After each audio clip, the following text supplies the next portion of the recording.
Pernahkah kita berpikir bagaimana sebenarnya Islam memandang uang, bisnis, dan kesejahteraan? Ekonomi Islam bukan sekadar soal hal haram makanan. Ini adalah sistem hidup yang lahir dari Al-Quran dan hadis. Tujuannya mulia, menciptakan keadilan, pemerataan, dan kesejahteraan untuk semua.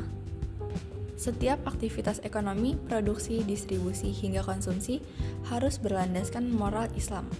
Jujur, adil, dan yang paling penting, bebas dari riba, penipuan, serta ketidakjelasan transaksi. Bukan hanya mencukupi kebutuhan primer, ekonomi syariah ingin setiap orang punya kesempatan yang sama untuk hidup layak dan stabil.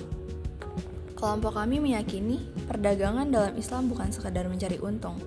Ini adalah fondasi kehidupan ekonomi yang penuh nilai moral. Lihatlah Nabi Muhammad SAW, beliau terkenal jujur, amanah, dan adil sebelum diangkat menjadi Rasul. Dalam setiap transaksi, Nabi mengajarkan bahwa kepercayaan lebih berharga dari keuntungan sesaat. Bahkan dalam skala kecil, pedagang bakso, penjual sayur keliling, atau warung Tegal, nilai-nilai ini hidup. Kerjasama seperti syirkah pun harus dijalankan dengan aturan jelas. Tujuannya bukan materi semata, tetapi keberkahan sosial, spiritual, dan ekonomi untuk semua pihak. Tidak berhenti di pasar atau toko, ekonomi Islam juga diwadahi oleh lembaga keuangan modern, Bank Islam dan Koperasi Syariah misalnya. Mereka beroperasi dengan prinsip muamalah. Apa artinya? Yaitu untuk menghindari riba dan gharar, ketidakjelasan yang merugikan. Mereka menerapkan sistem bagi hasil yang adil, bukan bunga yang memberatkan. Fungsinya luas, yaitu menyalurkan dana, mendukung pembangunan, hingga meningkatkan kesejahteraan anggota. Hasilnya apa? Rasa percaya tumbuh, kerjasama kuat, dan tanggung jawab sosial meningkat. Ekonomi berjalan sesuai syariat, namun tetap modern dan kompetitif. Namun, keberhasilan ekonomi syariah tidak hanya bergantung pada lembaga atau aturan semata. Lebih dari itu, kesadaran individu menjadi kunci utamanya. Setiap muslim didorong untuk memulai dari hal kecil, seperti niat yang bersih saat berjualan, ketelitian dalam menimbang barang, serta komitmen untuk tidak menimbun dagangan demi keuntungan sepihak. Rasulullah SAW bersabda, pedagang yang jujur dan terpercaya akan bersama para nabi, orang-orang syidik, dan para syuhada di akhirat nanti. Inilah motivasi tertinggi dalam ekonomi Islam, di mana kita bukan sekedar sukses di dunia, tetapi meraih derajat mulia di sisi Allah Subhanahu wa Ta'ala.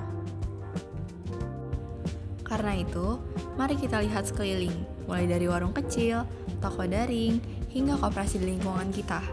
Setiap transaksi yang adil, setiap bagi hasil yang jujur, dan setiap sedekah dari keuntungan yang halal, semua itu adalah wujud nyata ekonomi syariah.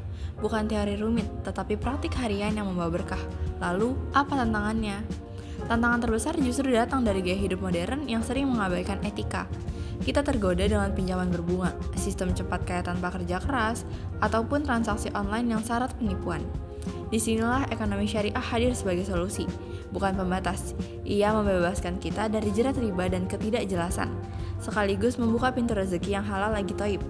Dengan niat yang lurus dan usaha yang sungguh-sungguh, siapapun bisa menjadi bagian dari ekosistem ekonomi yang berkah, baik sebagai pedagang, pengelola koperasi, nasabah bank syariah, atau sekedar konsumen yang cerdas dan bertanggung jawab. Kesimpulan dari kelompok kami sederhana, di mana ekonomi Islam adalah sistem yang menempatkan kesejahteraan masyarakat di atas segalanya, dengan kejujuran, keadilan, dan kesetaraan sebagai pilar utamanya. Perdagangan, kerjasama bisnis, bank, hingga koperasi syariah, itu semuanya adalah alat untuk mencapai tujuan ini, bukan hanya kaya secara materi, tetapi juga kaya akan jiwa. Kami berpendapat, ekonomi Islam bukan sekedar sistem finansial. Ini adalah panduan hidup yang mendorong kita untuk etis, bertanggung jawab, dan saling tolong-menolong, agar hidup seimbang, dunia akhirat pun terawat. Selamat berbisnis dengan hati bersih, semoga berkah.